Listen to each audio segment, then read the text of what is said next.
मेरे सिवा इस ब्रह्मांड में कोई जान ही नहीं सकता। यह कथा असत्य पर सत्य की विजय की है। यह घटना प्राचीन काल की है। धनु नामक एक राक्षसी थी जिसके दो अति क्रूर पुत्र थे, रंभ और करम्भ। इन दोनों भाइयों के कोई पुत्र नहीं थे। इस बात से व्याकुल होकर उनकी माता ने अपने दोनों पुत्रों से कहा, पुत्र, अपने दानव वंश को बढ़ाने के लिए तुम दोनों भाई पुत्र प्राप्ति के लिए ब्रह्मदेव की तपस्या करो। माता के आज्ञानुसार करम्भ जल में तथा रंभ अग्नि के सामने खड़े होकर कठोर तपस्या करने लगे।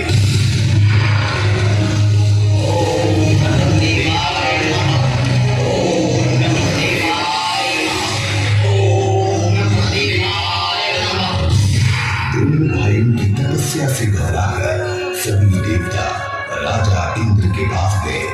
देवताओं की बात सुनकर इंद्र ने रंभ और करम्भ को मारने के लिए योजना बनाई और मगरमच्छ का रूप धारण कर जल में उतर गए।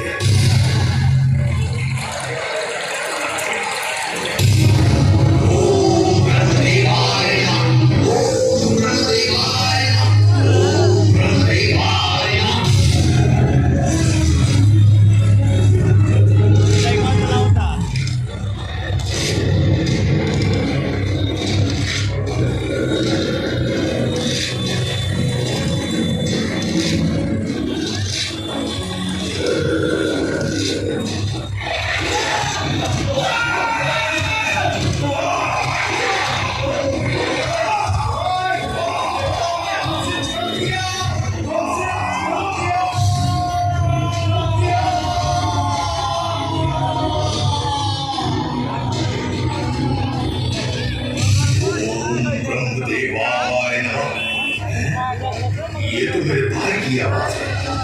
लगता है देवताओं ने छल से मेरे भाई को मार दिया। ये लोग मुझे भी मार सकते हैं। इससे अच्छा है मैं इसी अग्नि में अपने प्राणों की आहुति दे दूं। ओम अग्निदेवाय नमः, ओम अग्निदेवाय नमः।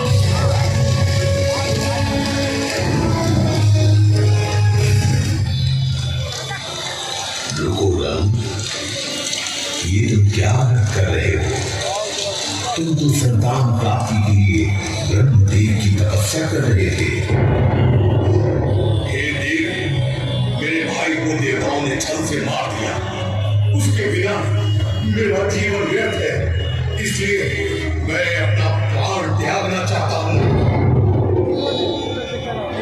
रंभ, मैं तुम्हें आत्महत्या करने से रोकना चाहता हूँ और मुझे तुम पर दया भी आ रही है।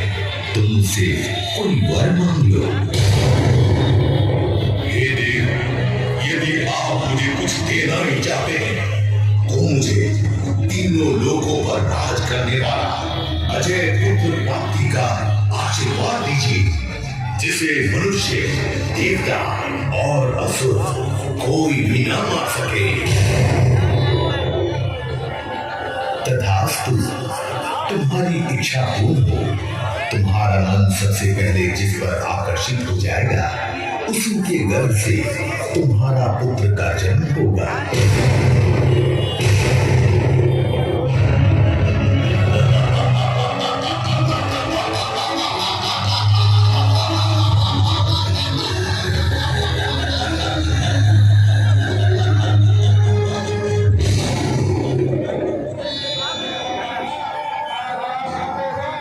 अग्निदेव से वरदान प्राप्त कर रंभ अपने घर को लौट चला। रास्ते में उसे एक सुंदर आकर्षित भैंसी दिखाई दी। उसे देखकर रंभ आकर्षित हो गया। अग्निदेव के वरदान के अनुसार वह भैंसी गर्भवती हो गई। उसके गर्भ से एक अति बलशाली पुत्र का जन्म हुआ, जिसका नाम महिषासुर पड़ा। समय बीतता गया। महिषासुर धीरे धीरे जवान हो गया। जवान होते ही उसके मन में तीनों लोगों पर राज करने की इच्छा हुई। उसने दैत्यों की एक विशाल सेना का गठन किया और संपूर्ण दैत्यों का राजा बन बैठा। मिट्टी लोक एवं पाताल लोक पर आक्रमण कर अपने अधीन कर लिया। फिर उसने देवताओं के इंद्र लोक पर आक्रमण किया और सभी देवताओं को हराकर देवलोक को भी अपने अधीन कर लिया और तीनों लोकों का राजा बन गया। पृथ्वी पर उसका अत्याचार बढ़ता ही जा रहा था। निर्दोष प्राणियों और साधु महात्माओं का हत्या करने लगा था।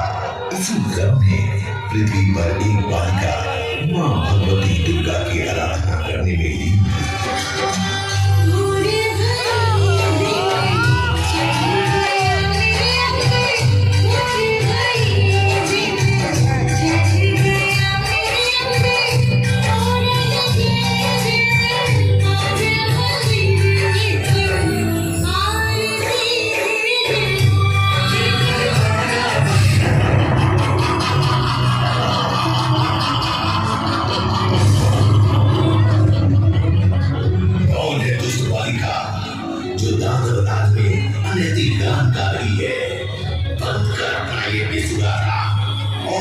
मेरे दानव राज की महिमा मंडल।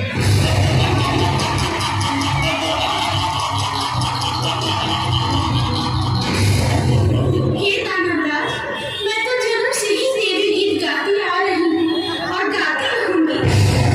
चुप कर दुष्ट, चुप कर।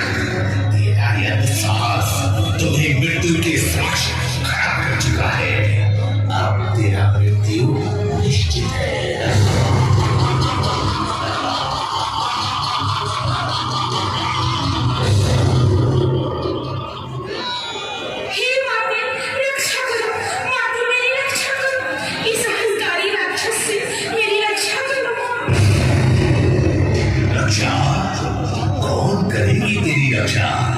इस पूरे ब्रह्मांड में मेरे स्वामी का ही राज चलता है।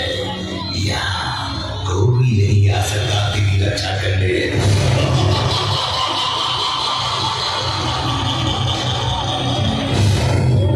अरे दुष्ट राजा, तुम्हें मां जगदम्बा की शक्ति का तनिक भी आभास नहीं है।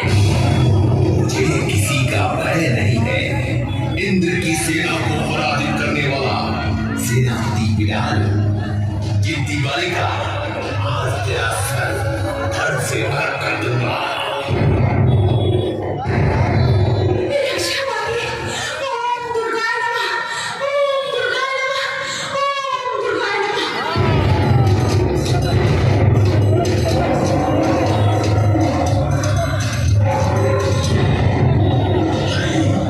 ये शेर कहाँ से आ गया? अच्छा, तो ये तू आया है इसकी रक्षा करने। अब तू भी मरेगा मेरे हाथों।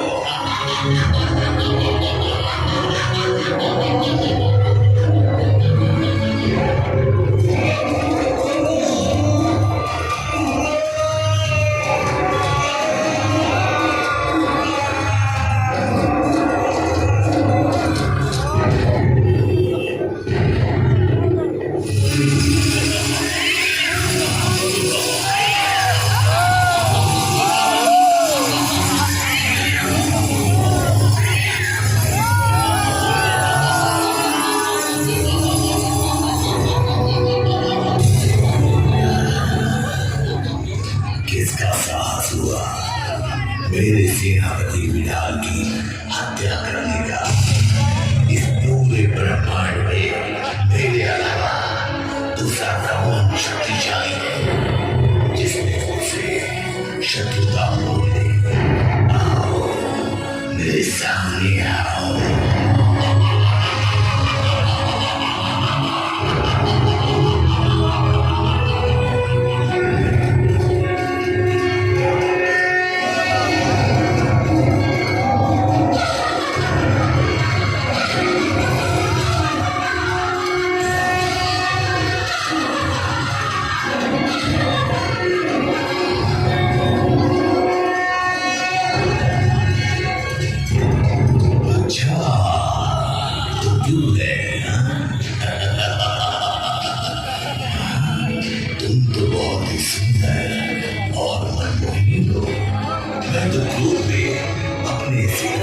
की हत्या का बदला लेने